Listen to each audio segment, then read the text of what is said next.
السلام علیکم۔ ہمارے بعض اہل حدیث دوست اور ان سے متاثرہ وہ دوست جو قرآن کی طرف راغب ہو چکے ہیں، انہوں نے کہا کہ آپ سورہ تحریم کو بغیر بخاری یعنی بغیر حدیث کے کیسے سمجھ سکتے ہیں؟ یہ کون سی بیوی ہے جس کی بات سن کر اس پر اپنے اوپر شہد حرام کر لیا اور یہ سب کچھ ہو گیا؟ تو میں نے انہیں کہا کہ بھائی آپ قرآن کو قرآن سے سمجھیں گے تو بات سمجھ میں آئے گی۔ آپ نے پہلے ہی سے روایتوں کو اپنے اندر جکڑ رکھا ہے اور اس کے مطابق اس کی تشریح کرنا چاہتے ہیں۔ یہاں لفظ شہد تو استعمال ہی نہیں ہوا اور نہ وہ بیوی کی بات ہو رہی ہے۔ اگر کوئی بات سمجھ میں نہیں آ رہی، آپ اس ہدایت کو سمجھ نہیں پا رہے، تو آپ یہ الزام تراشی کیوں کرتے ہیں؟ تو آئیے آج سورہ تحریم کی ابتدائی 4 آیتوں کو سمجھا دیں جہاں سے یہ لیتے ہیں۔ تو میرے خیال میں اس سے بات انتہائی واضح ہو جائے گی۔ تو سورہ تحریم یعنی سورہ نمبر 66، بسم اللہ الرحمن الرحیم۔ اچھا، پہلے میں روایتی ترجمہ پڑھ دوں گا، اس کے بعد پھر اس کو سمجھاؤں گا کہ یہ ہے کیا۔ اور روایتی ترجمے میں اس وقت میرے پاس فتح محمد جالندھری صاحب کا ترجمہ پڑا ہوا ہے، لہذا اس سے کر رہا ہوں۔ تو بسم اللہ الرحمن الرحیم، شروع خدا کا نام لے کر جو بڑا مہربان نہایت رحم والا ہے۔ انتہائی مہربان رحم کرنے والے اللہ سے طمانیت حاصل کرو، یعنی مطمئن ہو جاؤ، سکون حاصل کر لو۔ تو یہ پرسکونیت کب آئے گی؟ جب آپ اس کی ہدایت کو سمجھیں گے۔ اب آئیے پہلی آیت کہ یا ایھا النبی لما تحرم ما احل اللہ لک تبتغی مرضات ازواجک واللہ غفور رحیم، کہ اے پیغمبر، جو چیز خدا نے تمہارے لیے جائز کی ہے تم اس سے کنارہ کشی کیوں کرتے ہو؟ کیا اس سے اپنی بیویوں کی خوشنودی چاہتے ہو؟ اور خدا بخشنے والا مہربان ہے۔ یہاں جو بڑا مسئلہ کیا ہے کہ اپنی بیویوں کو لا کر، جبکہ زوج کا مطلب ضروری کہ بیوی ہو، اس کا مطلب ساتھی بھی ہوتا ہے۔ تو آئیے اس آیت کو پہلے سمجھ لیں کہ یہ آیت ہے کیا جو بلا وجہ بیوی کے اوپر لاد دیا ہے۔ یا ایھا النبی، تو یہ اے نبی یعنی یہ اللہ سے محمد سے نہیں مخاطب ہے۔ آج ہم پڑھ رہے ہیں تو اللہ ہم سے مخاطب ہے، اے خبر دینے والے۔ النبی کا مطلب ہی ہے جو خاص خبر دے رہا ہے، اور خاص خبر اللہ کی کتاب یعنی قرآن میں موجود ہے، اس سے باہر نہیں۔ تو جو شخص بھی قرآن کی خبر دے رہا ہوگا وہ النبی کہلائے گا۔ تو یا ایھا النبی، اے خبر دینے والے، لما تحرم، کیوں تم حرام کر رہے ہو یا کیوں تم چھوڑ رہے ہو، ما احل اللہ لک، جو تمہارے لیے اللہ نے اپنانے کو کہا ہوا ہے۔ اللہ نے تو کہا اپنانے کے لیے اور آپ اسے حرام قرار دے رہے ہیں۔ جس طرح ہمارے ہاں حرام حلال کا ایک فتویٰ صادر کر دیا ہے کہ فلاں چیز حرام ہے اور فلاں حلال ہے، تو یہ لوگوں کے اپنے فتوے ہیں، اللہ نے ایسا نہیں کہا۔ آگے اس کی تشریح آ رہی ہے کہ تبتغی مرضات ازواجک، تم تلاش کرتے ہو اپنے ساتھیوں کی مرضی۔ زوج بیوی کو نہیں کہا جاتا، زوج کہتے ہیں ساتھی کو، اور ساتھی ضروری کہ بیوی ہو۔ ساتھی بیوی بھی ہو سکتی ہے، ساتھی آپ کی اولاد بھی ہو سکتی ہے، ساتھی ماں باپ بھی ہوتے ہیں، ساتھی دوست بھی ہوتے ہیں، ساتھی بہن بھائی بھی ہوتے ہیں۔ جو آپ کے ہم مزاج ہو جائے، اچھا ساتھ گزارے، وہ ساتھی کہلائے گا۔ ہم مزاج کو اصل میں زوج کہا جاتا ہے۔ اب آئیے آگے کہہ رہا ہے واللہ غفور رحیم، اور اللہ حفاظت کرنے والا، رحم کرنے والا ہے۔ تو اب جو اس کا رواں ترجمہ بن گیا کہ اے یہ خبر دینے والے، تم کیوں چھوڑ رہے ہو جو اللہ نے تمہارے لیے اپنانے کو کہا ہے؟ تم اپنے ساتھیوں کی مرضی یعنی اس کی رضامندی تلاش کرتے ہو، اور اللہ حفاظت کرنے والا، رحم کرنے والا ہے۔ سلام علیکم۔ معمول کے مطابق پیغام کو درمیان میں روک کر آپ سب سے یہ درخواست کرنی ہے کہ جن دوستوں نے ابھی تک اس چینل کو سبسکرائب نہیں کیا ہے، وہ آپ کے اس قرآنی چینل جو کہ آپ کو ڈاکٹر شہاب عالم کے پیغامات ترتیب کے ساتھ پیش کرتا ہے، تاکہ آپ میں قرآن کی صحیح فہم پیدا ہو جائے اور آپ سب روایتی ترجموں سے نجات حاصل کر کے اللہ قرآن میں جو ہم کو پیغام دینا چاہتا ہے اس کی سمجھ پیدا ہو جائے۔ مجھے یہ بھی دیکھ کر حیرانی ہو رہی ہے کہ یوٹیوب جو تجزیہ دیتا ہے کہ کتنے فیصد لوگ یہ پیغام سن رہے ہیں اور دیکھ رہے ہیں، ان میں سے کتنے فیصد سبسکرائبر ہیں اور کتنے فیصد بغیر سبسکرائب کے دیکھ رہے ہیں۔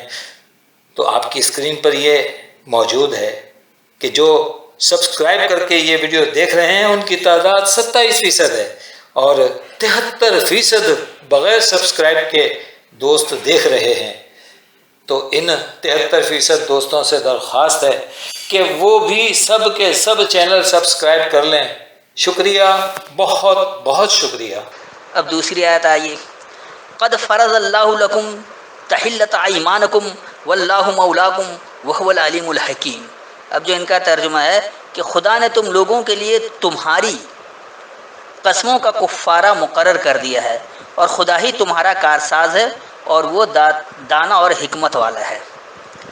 جناب انہوں نے یہ کفارہ کہاں سے رکھ دیا، کس آیت کا ترجمہ کر دیا، یہ بھی بات نہیں سمجھ میں آ رہی تھی۔ آئیے دیکھیے یہ کیا ہے، قد فرض اللہ، یقینی اللہ نے لازم کیا ہے، لکم تمہارے لیے، تحلۃ ایمانکم، کہ تمہارا جو اپنانا ہے وہ تمہارا ماننا ہے، تم جس چیز کو مانتے ہو اسے تم اپناؤ۔ اللہ نے تمہارے لیے یہ لازم کیا ہے کہ تم جس سے مان رہے ہو اسے اپنا لو۔ واللہ مولاکم، اور اللہ تمہارا نزدیک تر ہے، تمہارا نزدیکی ہے، مولا کہتے ہیں انتہائی نزدیک کو۔ وہو العلیم الحکیم، اور وہی علم والا، حکم دینے والا ہے۔ تو اس کا جو رواں ترجمہ بن گیا کہ یقینی اللہ نے تمہارے لیے تمہارے ماننے کو اپنانا لازم قرار دیا ہے، اور اللہ تمہارے نزدیک تر یعنی ہمراز، یا آپ اس کو غم گسار کہہ لیں کہ وہ ہے اللہ، وہی علم والا، حکم دینے والا ہے۔ اب آ جائیے تیسری آیت، وَإِذْ أَسَرَّ النَّبِيُّ إِلَىٰ بَعْضِ أَزْوَاجِهِ حَدِيثًا فَلَمَّا نَبَّأَتْ بِهِ وَأَظْهَرَهُ اللَّهُ عَلَيْهِ عَرَّفَ بَعْضَهُ وَأَعْرَضَ عَن بَعْضٍ فَلَمَّا نَبَّأَهَا بِهِ قَالَتْ مَنْ أَنبَأَكَ هَٰذَا قَالَ نَبَّأَنِي الْعَلِيمُ الْخَبِيرُ۔ اب جو ان کا ترجمہ ہے کہ اور یاد کرو جب پیغمبر نے اپنی ایک بیوی سے ایک بھید کی بات کہی جو اس نے دوسری کو بتا دی، جب اس نے اس کو افشا کیا اور خدا نے اس حال سے پیغمبر کو آگاہ کر دیا، تو پیغمبر نے ان بیوی کو وہ بات کچھ تو جتائی اور کچھ نہ بتائی، تو سب وہ ان کو جتائی تو پوچھنے لگیں کہ آپ کو کس نے بتایا؟ انہوں نے کہا کہ مجھے اس نے بتایا ہے جو جاننے والا خبردار ہے۔ یعنی یہاں دکھا دیا کہ نعوذ باللہ اللہ کے رسول بھی جھوٹے تھے کہ کچھ بات چھپاتے تھے، اور بیوی بھی چھپاتی تھی، اور جب بات پتہ لگے تو کس نے بتایا، تو کہے کہ بھائی اللہ نے بتا دیا، یعنی سارا الزام بھی اللہ کے اوپر۔ تو یہ کیسی عجیب سی بات ہو گئی ہے، کچھ سمجھ میں نہیں آ رہا کہ سب کو جھوٹا بنا دیا، کوئی کچھ چھپاتا نہیں ہے، اور خاص طور پر نبی تو ایسی کوئی بات کبھی چھپائی گئی نہیں جس کا تعلق ہدایت سے ہو۔ تو دیکھیے یہ آیت کیا ہے، وَإِذْ أَسَرَّ النَّبِيُّ، اور جب خبر دینے والے نے خوب آہستہ کہا، سر جو ہے خفیہ آہستگی سے، اور الف لگ گیا وہ خوب کے لیے، اور جب خوب آہستگی سے خبر دینے والے نے إِلَىٰ بَعْضِ أَزْوَاجِهِ حَدِيثًا، بعض اپنے ساتھیوں کی طرف بات کی، حدیث کہتے ہیں بات کو، ایک بات کہی۔ کوئی بھی خبر دینے والے جو سربراہ ہے، کوئی خبر دینے والا ہے، تو وہ اپنے بعض ساتھیوں کی طرف آہستگی سے بھی کوئی بات بتا سکتا ہے۔ یہ وہی بات ہو رہی کہ جب تم نے خوب آہستگی سے خبر دینے والے نے اپنے ساتھیوں کے بعض کی طرف کوئی بات کہی، فلما نبأت بہ، تو پس جب خبر دیا اس کتاب کے ذریعے، تو اس کی خبر بھی پھر اس کتاب کے ذریعے دے دیا، واظہرہ، اور اسے نمایاں کر دیا، اللہ علیہ، اللہ نے اس پر، یعنی جب اس کتاب کے ذریعے اس خبر کو واضح کیا تو اس پر اللہ سے یہ نمایاں ہو گئے۔ عرفا بعضہ، پہچان لیا اس کو بعض نے، وعرض عن بعض، اور اعراض کیا بعض کے بارے میں۔ تو یقینی سی بات ہے کہ جو لوگ سننے والے ہوتے ہیں، سمجھنے والے، بعض فوراً سمجھ جاتے ہیں اور بعض جو درگزر کرتے ہیں کہ نہیں جی ہماری سمجھ میں نہیں ہے، ہم سوچیں گے۔ تو یہ وہی بات ہے۔ آگے آ رہا ہے فلما نبأہا بہ، تو پس جب خبر دے دیا اس کا اس کتاب کے ذریعے، قالت من انباک، تو وہ جماعت بولی جو تمہیں خبر دے رہی تھی، ہاذا، یہ یعنی جو تمہیں یہ خبر دے رہی تھی کہ یہ بات جو قرآن سے نہیں ہے، جس طرح آج بعض لوگ یہ کہہ رہے ہیں کہ آپ اس آیت کو کیسا سمجھیں گے، تو وہ اس خبر کو ہی تو پوچھنا چاہ رہے ہیں۔ تو اب یہ پوری جماعت پوچھ رہی ہے کہ قالت کا مطلب یہ نہیں کہ ایک کوئی عورت پوچھ رہی ہے، بلکہ ایک جماعت پوچھ رہی ہے۔ تو قال نبأنی العلیم الخبیر، تو کہا مجھے خبر دیا علم والے اور خبر رکھنے والے نے۔ اب اگر قرآن کے علم کو بتا رہے ہیں تو یہ علم تو اللہ ہی دے رہا نا، خبر رکھنے والا۔ ہم اسے قرآن سے سمجھ رہے اس لیے بتا رہے ہیں۔ جو نہیں سمجھ پا رہا قرآن سے، جو ملاوٹ کرتا ہے اللہ کے کلام میں غیر اللہ کے کلام کی، وہ نہیں سمجھ پاتا ہے۔ اس بات کو بلا وجہ کسی بیوی پر فٹ کر کے اور پھر کچھ ایسی باتیں کر دینا کہ قرآن کو پھر آپ بغیر غیر قرآنی کلام کے سہارے کے سمجھ ہی نہیں سکتے۔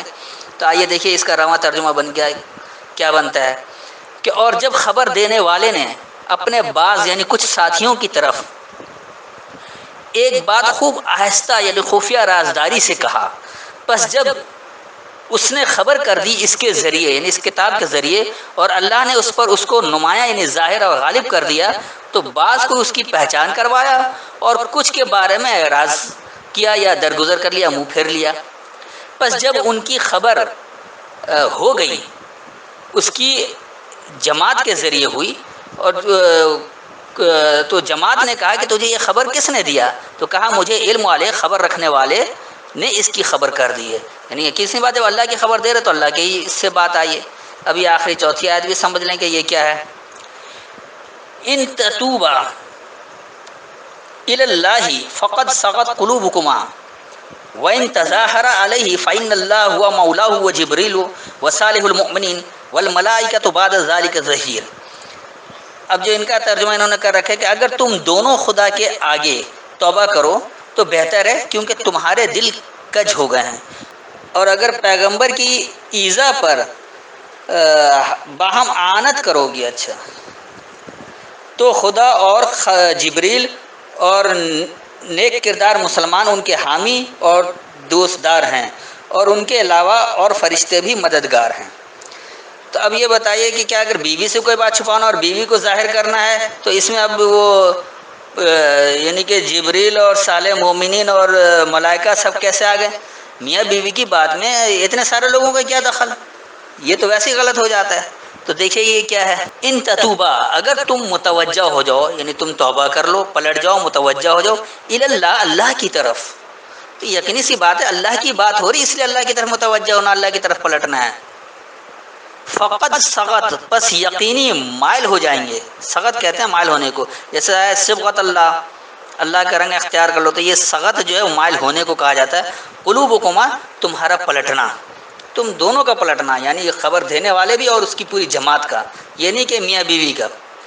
وَإِن تَظَاهَرَ عَلَيْهِ، اور اگر تم پر نمایاں ہو یعنی اس پر یہ تم پر ظاہر ہو جائے، فَإِنَّ اللَّهَ، پس بے شک اللہ، ہوا مولاہ، وہی تمہارا نزدیک تر ہے، وہ جبریل، اور کتاب یعنی اللہ کی بات اللہ کی کتاب کے ذریعے پہنچ رہی ہے، وصالح المومنین، اور جو ماننے والے مکمل صحیح عمل کرنے والے ہیں، والملائکۃ، اور قوت مدد، بعد ذالک ظہیر، اسی کے بعد وہ بھی ظاہر ہوتا ہے یا نمایاں ہو جاتے ہیں۔ جب آپ اللہ کی کتاب کے مطابق عمل کرتے ہیں تو پھر قوت مدد بھی ظاہر ہوتی ہے۔ اب اس کا جو رواں ترجمہ بن گیا وہ دیکھ لیں کہ اگر تم دونوں یعنی سربراہ اور جماعت متوجہ ہو جاؤ اللہ کی طرف، بس یقینی تم دونوں کے پلٹنے پر مائل ہو جائیں گے، اور اگر تم اس پر ظاہر کرو گے بس بے شک اللہ وہی اس کے نزدیک تر یعنی ہمراز یا قریبی دوست غمگسار ہے، اور کتاب یعنی جبریل، اور صحیح مکمل ماننے والے یعنی صالح مومنین، اور قوت مدد ملائکہ، اسی کے بعد وہ ظاہر یا نمایاں اور غالب ہوتے ہیں۔ تو میرے خیال میں یہاں سے بات سمجھ میں آ گئی ہوگی۔ بس یہ شروع کی 4 آیتیں تھیں جہاں الزام لگایا تھا کہ یہ بیوی کی بات ہے اور اس کو بغیر غیر اللہ کے کلام کے شرک کے بغیر نہیں سمجھا جا سکتا۔ تو اگر مزید کسی وضاحت کی ضرورت ہو تو آپ لوگ سوالات پوچھ سکتے ہیں۔ السلام علیکم۔